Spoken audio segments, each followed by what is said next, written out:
Hi friends, welcome to Chandrika Koniki Yadav YouTube channel. ఈ వీడియోలో మనం రొయ్యల కూర ఎలా చేసుకోవాలో చూద్దాం. అందుకోసం ముందుగా స్టవ్ ఆన్ చేసుకొని ప్యాన్ పెట్టుకొని అందులో ఆయిల్ పోసుకొని హీట్ చేసుకోండి. ఆయిల్ హీట్ అయిన తర్వాత కరివేపాకు వేసుకొని ఫ్రై చేసుకున్న తర్వాత కట్ చేసి పెట్టుకున్న టమోటాలు, ఉల్లిపాయలు, పచ్చిమిరపకాయలు వేసుకొని ఫ్రై చేసుకోండి. ఇవి త్వరగా కుక్ అవడానికి ఇందులో కొంచెం సాల్ట్ వేసుకొని ఫ్రై చేసుకోండి. ఈ ముక్కలు పచ్చివాసన పోయి దగ్గరగా అయ్యేంత వరకు కుక్ చేసుకోండి. అంతకన్నా ముందు మనం రొయ్యలు తీసుకుంటాం కదా, వాటిని మనం వాళ్ళ చేతే క్లీన్ చేపించుకోవాలి. లేకుంటే ఎవరికన్నా క్లీన్ చేసుకోవడం వస్తే వాళ్ళు కూడా చేసుకోవచ్చు. ఇవి ఇలా ఒక పక్క ఫ్రై అవుతూ ఉండగా మనం ఒక బౌల్ తీసుకొని అందులో చింతపండు తీసుకొని కొంచెం వాటర్ పోసుకొని నానపెట్టుకోండి. ఈ చింతపండు గుజ్జు వేయడం వల్ల మనకి కర్రీ అనేది టేస్ట్ గా ఉంటుంది, అలాగే మనకి స్మెల్ కూడా ఉండదు. ఇప్పుడైతే మనం ముందుగా క్లీన్ చేసి పెట్టుకున్న రొయ్యల్ని తీసుకొని మనం ముందుగా కుక్ చేసుకున్న మిశ్రమంలో వేసుకొని మిక్స్ చేసుకోండి. ముందుగానే చెప్తున్నా, నేనైతే ఈ కర్రీ చేయలేదు, మా అమ్మ ప్రిపేర్ చేసింది, నేను వీడియో తీసాను. ఎందుకంటే మనం ఈ సీ ఫుడ్ జోలికి అసలు పోము. సరే, ఇంకా మనం కుకింగ్ లోకి వెళ్ళిపోదాం.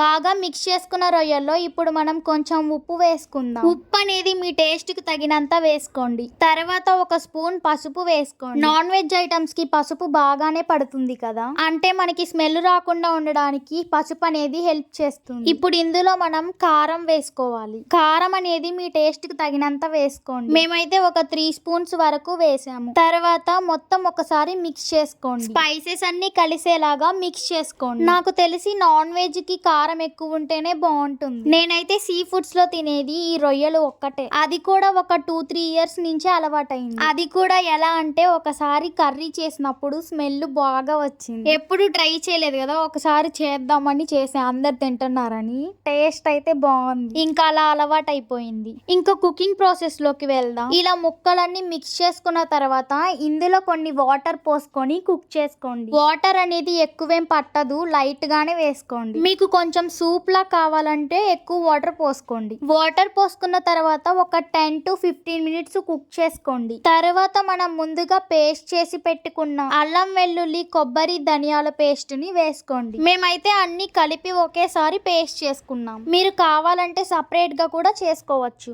అంతే, ఒక 2 మినిట్స్ కుక్ చేసుకున్న తర్వాత కొత్తిమీర వేసుకొని దించేసుకోవడం. చాలా బాగుంది కదా కర్రీ, చూడటానికే చాలా బాగుంది కదా. నాకు అలవాటు అవ్వడానికి కూడా కారణం ఇదే అనుకుంటా. ఫిష్ జోలికి మాత్రం అస్సలు పోము.